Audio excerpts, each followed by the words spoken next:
Oleh karena itu patut diduga penundaan pembayaran JHT hingga umur 56 tahun adalah semata-mata diduga ada ketidakcukupan dana JHT.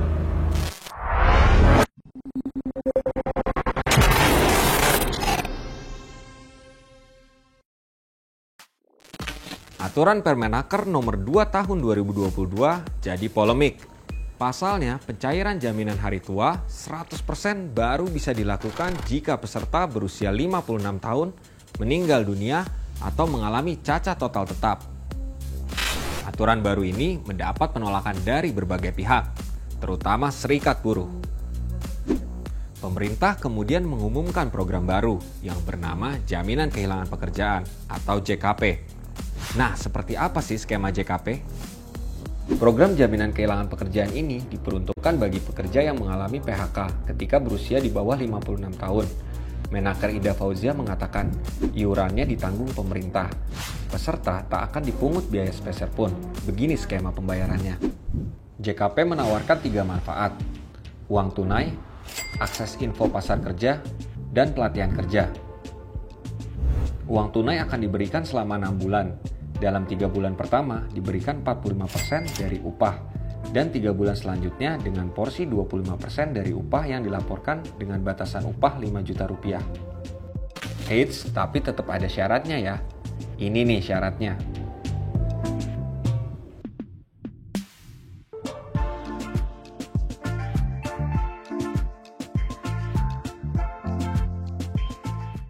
Sekarang kita coba balik lagi ke soal JHT. Jadi, JHT merupakan salah satu program yang dikeluarkan BPJS Ketenagakerjaan selain JKK, JKM, JP, dan JKP.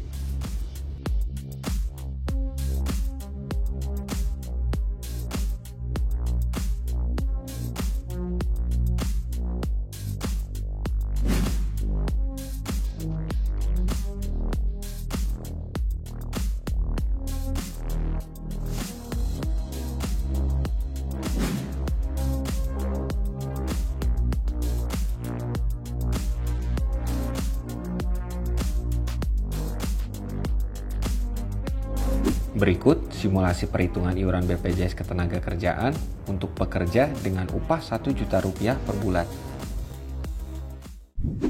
Menurut Direktur Utama BPJS Ketenagakerjaan, iuran dana JHT dikelola dengan menempatkan dana pada instrumen investasi dengan risiko yang terukur, yakni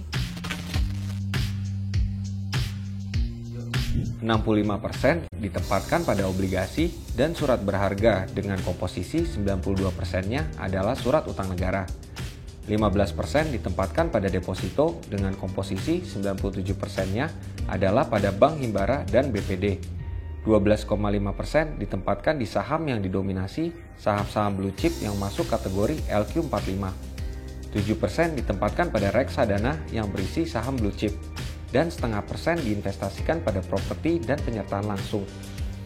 Strategi pengelolaan ini diklaim aman dan profitable. Begini nih performance JHT di tahun 2021. Sebagai gambaran, tahun 2021 dana program JHT sebesar 372,5 triliun rupiah.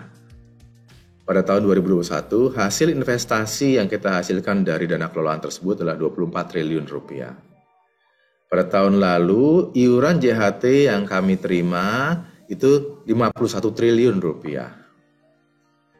Sedangkan pembayaran klaim JHT pada tahun lalu 37 triliun rupiah.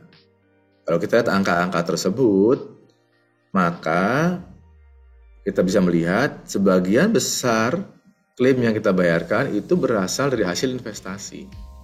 Ngomong-ngomong soal JHT, bukan kali ini saja aturan pencairan dananya jadi polemik. Hal ini pernah terjadi di periode pertama Presiden Jokowi. Begini nih ceritanya. JHT sebagai salah satu bentuk jaminan sosial pekerja mulai hadir di era kepemimpinan Presiden Megawati Soekarno Putri. Aturan JHT BPJS tertuang dalam Undang-Undang Nomor 40 Tahun 2004 tentang Sistem Jaminan Sosial Nasional atau biasa disebut UU SJSN. UU tersebut diteken Megawati pada 19 Oktober 2004. Seiring berjalannya waktu, aturan tersebut diperkuat dengan diterbitkannya UU BPJS Nomor 24 Tahun 2011 tentang Badan Penyelenggaraan Jaminan Sosial. Selanjutnya, di tahun 2014, PT Jam Sostek berubah menjadi Badan Hukum Publik yang bertransformasi menjadi BPJS Ketenagakerjaan yang dipercaya untuk menyelenggarakan program jaminan sosial tenaga kerja seperti JKK, JKM, dan JHT. Masalah pencairan JHT seperti sekarang ini sebenarnya pernah terjadi pada 2015 silam dengan terbitnya Peraturan Pemerintah Nomor 46 Tahun 2015 tentang penyelenggaraan program jaminan hari tua.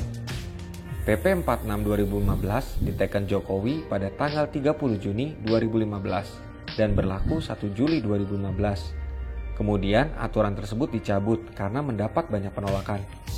Yang paling hangat, Permenaker 2 tahun 2022 muncul mensyaratkan pencairan JHT secara penuh baru bisa dilakukan saat peserta berusia 56 tahun. Aturan ini mendapat kritik dari berbagai kalangan. Hingga akhirnya Presiden Jokowi meminta Menaker Ida Fauzia untuk merevisi aturan tersebut.